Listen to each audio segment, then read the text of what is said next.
bienvenidos a nuestro video. Hoy vamos a hablar sobre nuestra experiencia con el curso de español ad inicio del IB. Desde aprender lo más básico hasta preparar el examen oral, compartimos cómo es realmente hacer este curso. ¿En qué cosas nos ayudan que es difícil y si lo recomendamos? Ahora lo repetimos en inglés por si acaso. Hey everyone, welcome to our video. Today we're going to be talking about our experience with IB Spanish Initio, from knowing nothing to nearly finishing it with our exams in 5 months. So insane. So we'll go over what the course actually involves, what helped us, and what it's really like day to day. So starting for why we picked it. So for me, it was basically because I hadn't studied Spanish before, and the IB Initio course is made for beginners. I did Chinese and Mandarin and French for a bit, but I didn't know a lot, so it's perfect for beginners. Same here. When I was in, because when we were both in year 7, year 8, and then all the way through year 9 and year 10, you had to do language? Mm-hmm. And so yeah, I did double French, but then I decided that I wanted to try a language that I could use in the future and something just to mix it up a little bit. So Spanish is spoken in so many countries, so I decided to pick that one. And because everyone starts from the same level, it's less intimidating from when people have been to France. I'm just learning from the start, so everyone starts with the same Spanish. Yeah, so you don't need any background in the class, which is kind of the whole point of it, but it does move a little bit quicker. So the first few months are all about building the basics, vocabulary, sentence structure, verb endings, all the foundational stuff that you build on later on in the course. So you start with things like greetings, school-related vocabulary, families, basic verbs and present tense, a bit of past tense, and like personality traits and describing yourself. Yeah. It's definitely manageable at the beginning, but you kind of have to revise the foundational things as you go throughout the course, because otherwise little things start to pile up and you feel a little bit unprepared later on. Definitely. I think people underestimate how quickly and how fast the course picks up. By the end of year 1, you're already expected to write full paragraphs and have short conversations about your oral or your writing tasks. Yeah. So we're going to talk about some of the exams that are in the course. The first one, paper 1, is a writing paper. So essentially you get they're called text types.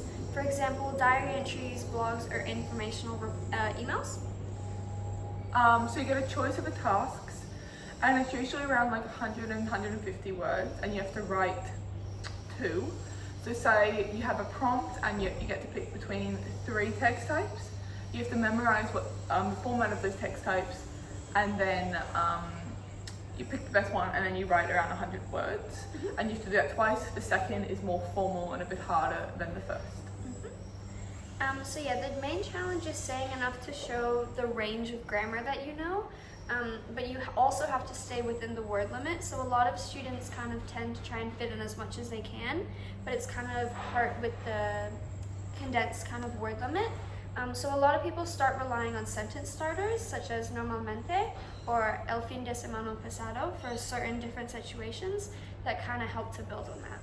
And I think the easiest thing is to just rely on your structure. So for each email, note, blog, review, just having that structure, knowing how much you are meant to say, I think that's the easiest to get your 150 words but not go over. Exactly. So paper 2. So it has 2 parts to paper 2, your reading and your listening comprehension. For me, I think listening was the hardest. Definitely, I totally agree.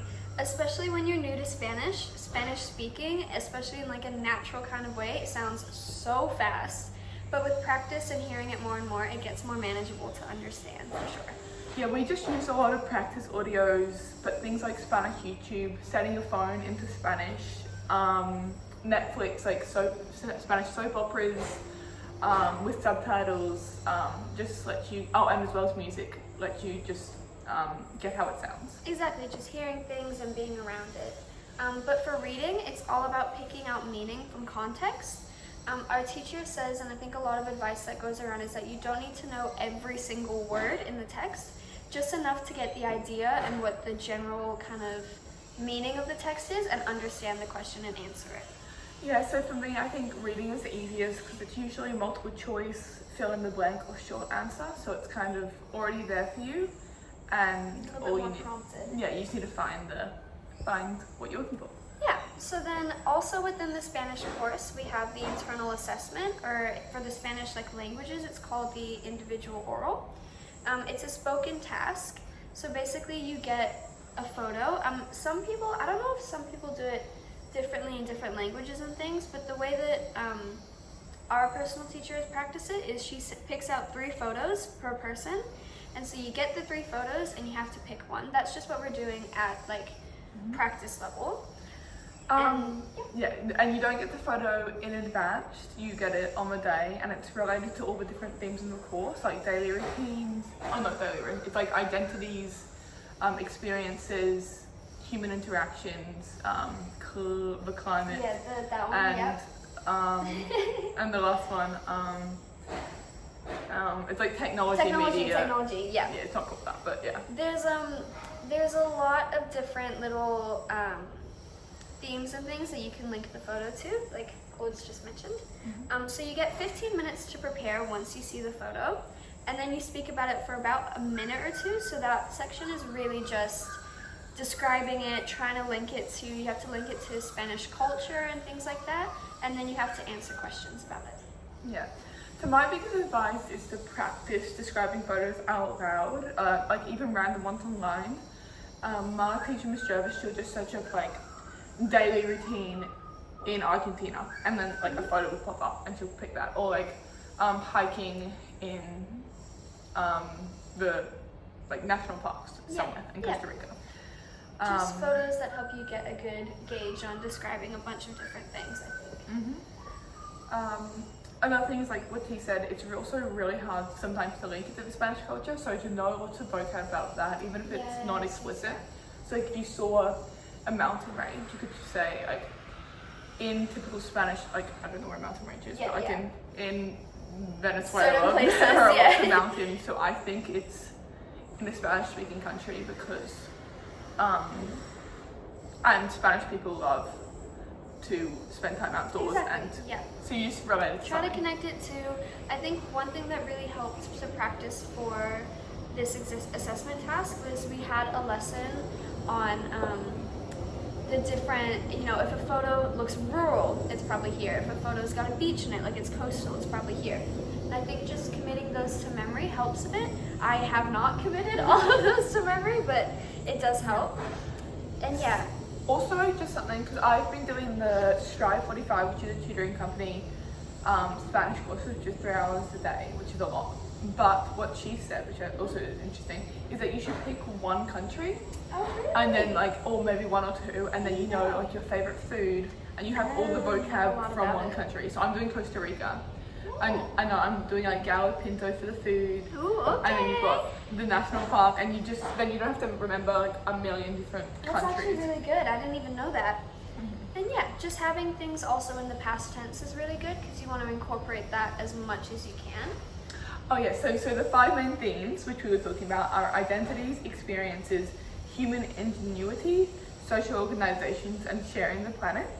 So every unit that you do throughout the course fits into one of those themes. So schools, holiday vacations, tech, health, etc. And you build vocab and grammar around those. So you do need to learn quite a bit of vocab, but there's no like official list. But your teacher, Miss Jervis, will probably give you a set or help you make your own flashcards and stuff. Yeah, I think a lot of people use things, I mean there's a gazillion resources out there, but a lot of people will study, you know, Duolingo on top of the vocab you've learned in school, and a lot of the times it helps to expand a bit. And yeah, just doing a little bit each day is really, I think I found, way easier than trying to memorize everything before a test. So a lot of people, like for me, a lot of people go on Duolingo for like 1 minute just to get their streak, but for me Duolingo was so helpful. I crammed, like I spent insane amount of hours on Duolingo right before the exams, and it really helps because it's active recall as well. You got to remember things. It tells you, you know, it gives you prompts on reading, speaking, listening, everything. So I think it's helpful. And I know I used to do it with my family, so I have Duolingo Plus, but now my family doesn't do it with me, so a lot of girls in the class kind of just hop on my subscription. So, but it's helpful because it's helpful in some ways because you don't have lives, like you don't have chances to get it wrong. In Duolingo normal, but in Duolingo Plus you do, and you've got extra features. But I think, yeah, do it regularly. It doesn't really help if you're just doing it for the streak. I kind of just do it for the streak. But it really does help. Like our friend Alina, she gets a train home every day and she just does it on that, and she's the top of our class. And she her says that streak helps. is literally, what is her streak now? Eight- Over a year. 825. Like, it's crazy. But yeah, on top of that, some helpful things overall are just using the language regularly, even as in tiny little small ways throughout the day. Yeah, write some to-do lists in Spanish, or like narrate what you can do aloud at home. It's not formal practice, but it keeps like the language fresh. So yeah, also I forgot to mention, but on top of Duolingo, there's also Quizlet, or our school uses like Education Perfect and things like that. Sometimes they're not entirely perfect, like, you know, because some teacher on the other side of the world could have made something that you're practicing. It's not entirely specific to what your teacher is teaching you at the moment, but they're just good for general revision, verbs, conjugations, things like that. Oh, also, conjugato. Oh, Do you yeah. remember that? Mm-hmm. At like genuinely, I think it was the start of the course or something. Our teacher told us to download this app called Conjugato. It's like a little cat, and it helps you to. It's kind of like active recall in a way. You just gotta conjugate a gazillion different words, and it's helpful. Yeah, and I have mine set for 4 p.m. every day, so like I'll get home from school know. and I'll get the notification, and even if I do it or I don't, like I think about Spanish, Exactly. which is good. Something that also really helps if you just, it's basically just all about learning your sentences, learning your conjugations and grammar, and then just doing practice papers. Like have a few to-go sentences that you're able to write, especially at the start of like emails and stuff for the writing tasks. For sure. Just to have that easily there, I think, is the main thing. Just because then you get, say, 25 words out. And Straight away.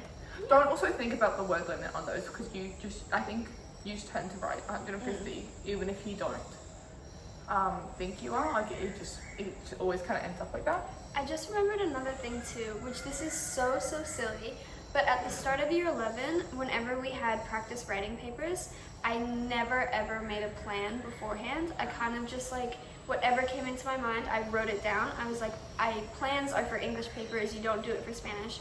But in the last couple of practice ones we've done, I've kind of made a little mind map right at the start. And it honestly just helps to make sure you have everything in there you want to say. Even like I'll write down words or conjugations that I, get done right at the start, so I don't have to sit there and think, oh, what's the conjugation for that? Like I've already got it written down. And yeah, I don't know if you plan too, but. And I think, so you meant to actually plan for everything. I think it's kind of silly to think that you're going to plan for your oral, but obviously you've got that 15 minutes, but I think, I can't really remember how I do it, but I wrote lots of stuff in English first, just so I know what I want to say, and then I find translating from English to Spanish easier than just writing in Spanish. So I'll do that. And obviously, yeah, of course, do a plan for your writing, have your structure, make sure you know your structure, because I think it's good, like 2, 3 or 4 marks just for your structure. So have that ready. You should have a book with all of them in there. Don't cram reading that book 5 minutes beforehand. So make sure you read that and you know it beforehand. It's kind of the easiest thing, just make sure you get it right. And then for reading and listening, I don't really do this because I don't find it as easy as just focusing, but lots of people, there are boxes in the reading and listening mainly listening you get 3 listenings with 5 minutes in between, which is a long time. So long. So just write whatever you hear. Even if you just write like you hear like CS or like just a number, write it down, because if there are options like is he 5, 6, 15 or 16 years old? Like I did a practice yesterday with my tutor and she was like, how old was he? And I just couldn't remember. And I wrote 6 p.m. down on my page. And she was like, is he 5, 6, 15 or 16? And I was like 6 because I heard 6 and it was 6. Exactly. So it's kind of just easier. There's a few girls in class, like I think there's some people that will write it in English or Yeah. something. That for me is too much. I can't listen, understand what I'm saying, quickly translate it to English, write it down as they're speaking. You know what Izzy does, which I just remember now, is that because, so you've got your recording and the questions are chronological, she'll do every 2 questions. So you've got 3 readings and she'll do the first 2 and then she'll skip to and do the second 2, because then while she's answering the first 2 and they're saying the second 2, she can just move on, and then she does that the opposite way on the next recording. There you go. Which I think is a really smart way to do it, because then you don't miss anything. See, I think that's so interesting because a lot of people come up with different strategies that just find that they help them the most. So there's a chance that when you first start out and you're first doing papers, you know, you'll try this thing and then try something else. And I feel like now that we're all kind of coming to the end of the course and we're all getting so close, not so close, but you know, closer. I don't even want to say so close because that's so scary. But now that we're about 5 months out and things, I think a lot of people are really getting more solidified with what their technique is and what they try to do to help them out the most, I think. I think keeping up to date with your notes, I've only done my official notes like a month ago, but I'm even working on them now. But I think make sure you know your endings to your conjugations, your irregulars. Oh my gosh, there's Yeah. a gazillion irregular verbs. That's so annoying. Genuinely, in the second year, about to do our exams relatively soon, they still Yeah. make no sense. What is sir? Like, Yeah. genuinely, what is it? It makes no sense Sir, to me. yeah. But yeah, so I don't think it's definitely not an easy subject. I think if you know French, or like I guess you knew French, but I think if you knew a language really well, like Mandarin, the Mandarin girls are really smart. And I think it's harder because you have to actually do more complex things. But I think Spanish is a 4-year course in 2 years. Exactly. So it's definitely harder. It's more rapid. Yeah, but it still takes effort, but it's really rewarding to see how far you've come. And just to be able to, like my Spanish tutor, she'll only speak in Spanish to me. And at the end, for like I'd have a panic attack. for like full 30 minutes. And at the end, she was like, how much did you understand? And I'm like the whole thing. And she's like 90%? I'm like, yeah. Because even if you don't get like everything they're saying, it's really impressive just to be able to know that you can actually understand them. Exactly. It's all about progress, I think. Yeah. So yeah, you might not become fluent, you know, but I think a lot of people leave with so much more like fluency in things that they did at the beginning, and you can have conversations and understand actually quite a bit by the end of the course as long as you really put focus and attention into it. Yeah, so if you're thinking of taking it or just starting out, our advice is don't stress about being perfect, just aim to improve steadily. Keep up to date, ask your teacher for help. Definitely. Attend the speaking classes because they really help. Don't be scared. And yeah, just have fun because it's a language. Exactly. It's not your hardest subject, but it's important. Yeah. Exactly. So thank you guys for watching, and good luck if you're doing Spanish ab initio. Buena suerte. Adios.